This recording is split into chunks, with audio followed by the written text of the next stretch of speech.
Hey guys, Exeter Rider, hope you're doing well, mate, on the Bullet 350 today. And I just thought of another video which I might bring up with you. I haven't got my gloves on, I know it's really naughty. I've been on and off the bike at the moment, taking photos and doing a walk around and all that sort of thing. So I just want to enjoy myself, really. It's kind of a low risk area, this, really. Not many cars are coming through at all up on Dartmoor here. So this is going to be one of those YouTube videos, so it's not going to be for everybody. So if it's not particularly motorbike related, but you've got this to look at as well, so let's look at it like that.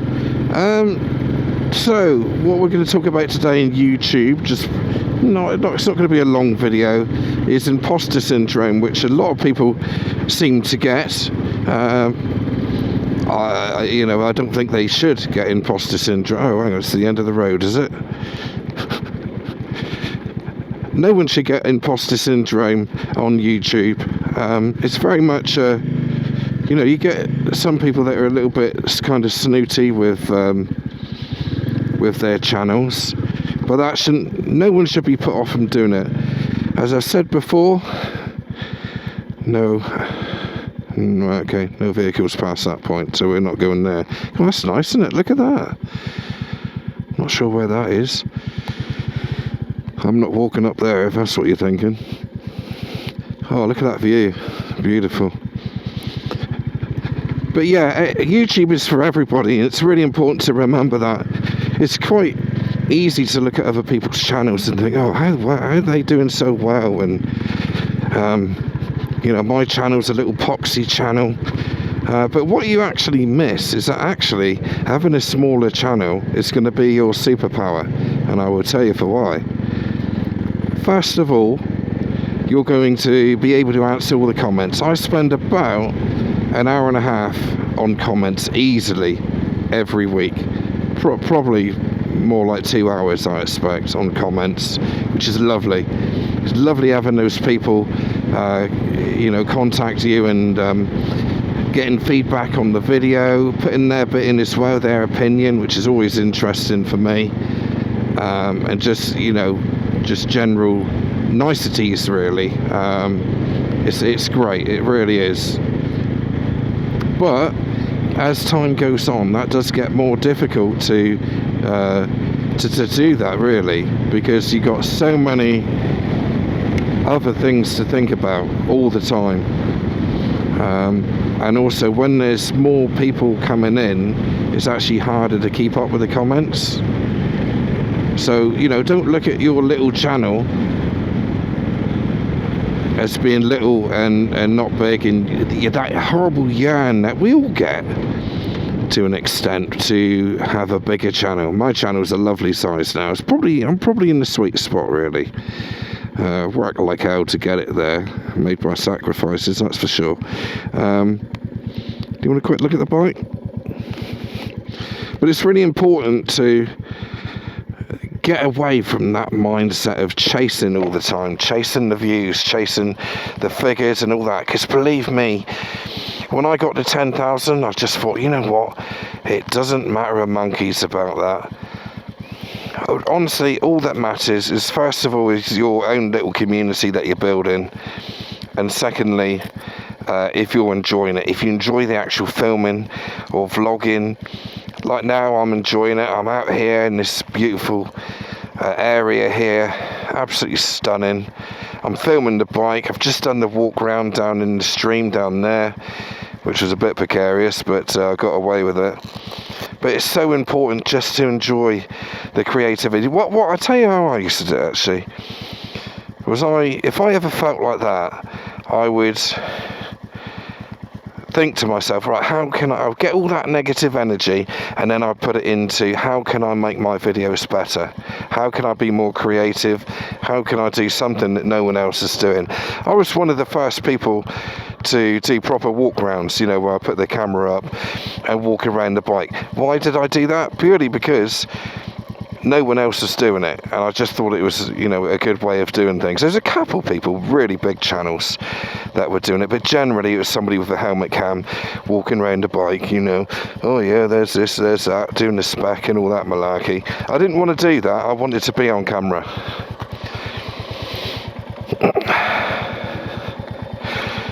So you have to let go when you're a small channel, you know, before 1,000 subscribers. You have to let go of that and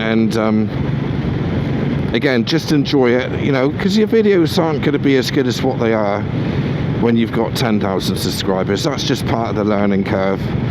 But I see so many people disheartened with it and kind of put off by doing it because they haven't got 1,000 subscribers or whatever. Can I go up there? No, I can't, can I? Oh, I was hoping I might be able to. And it's just, it makes me cringe really, because they're kind of missing the whole point of it.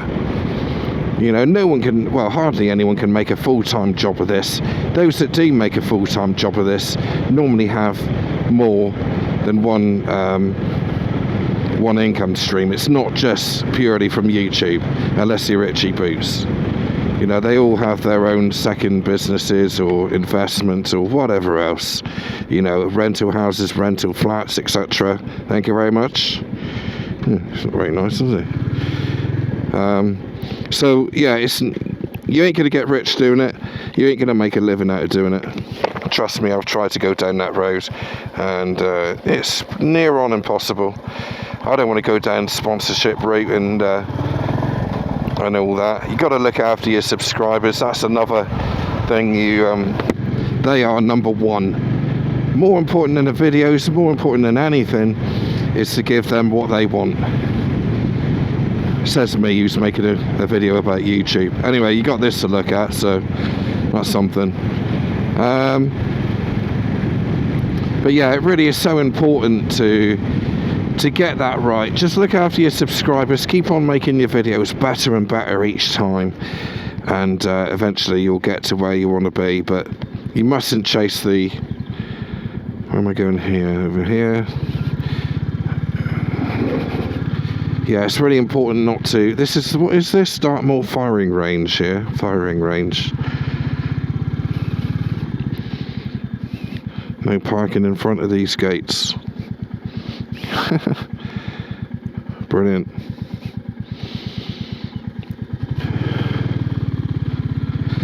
Another thing I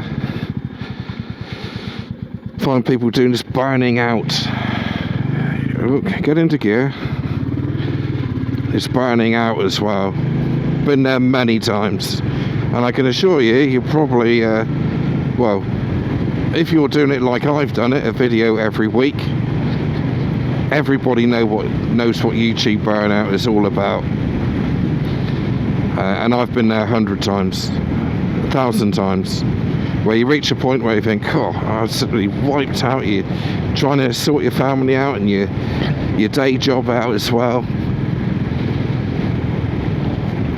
And what I would recommend there is to try and have a backlog of videos.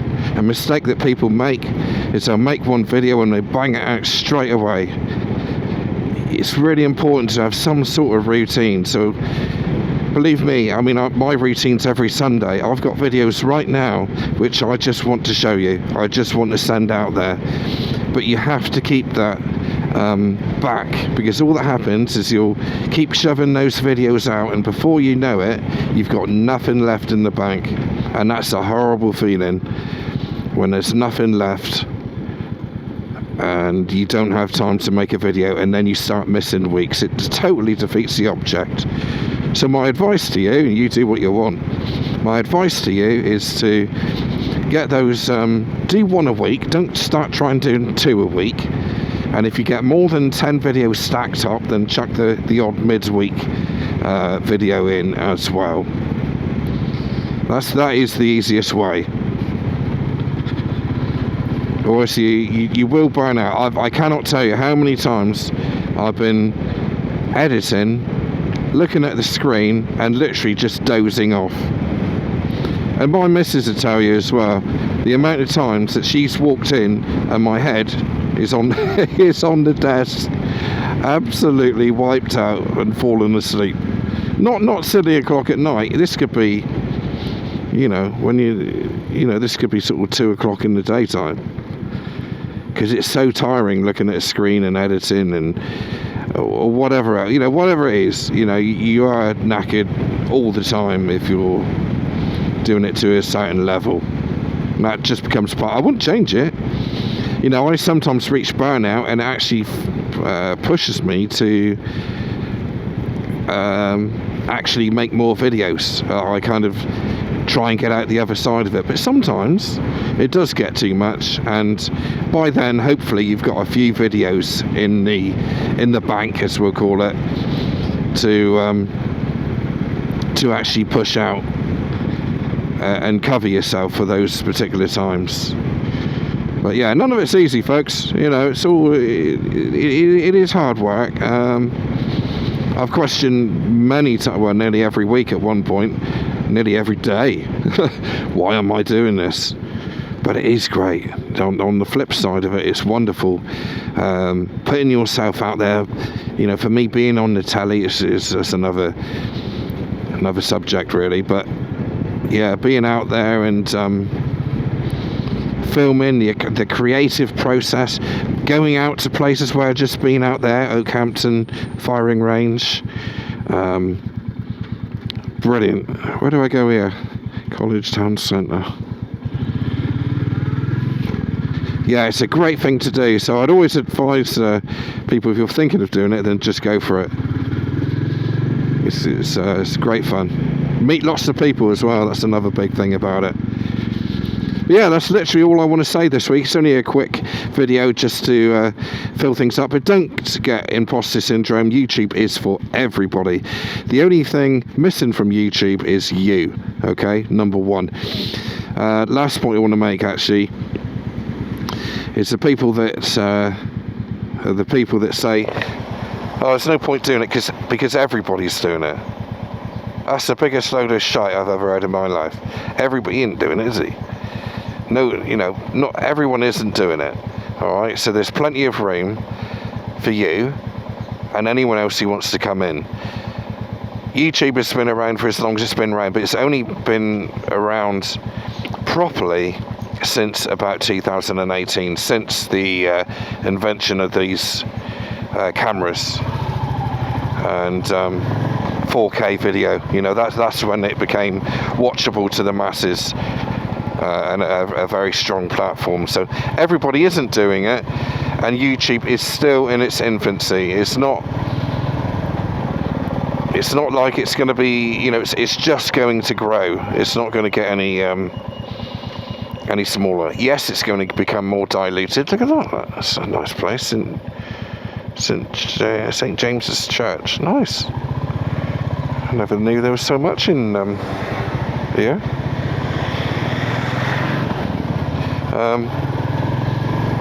Yeah, YouTube is going to be around for a long, long time yet, and there's plenty of room for you. But don't burn yourself out. Don't try and overcook yourself.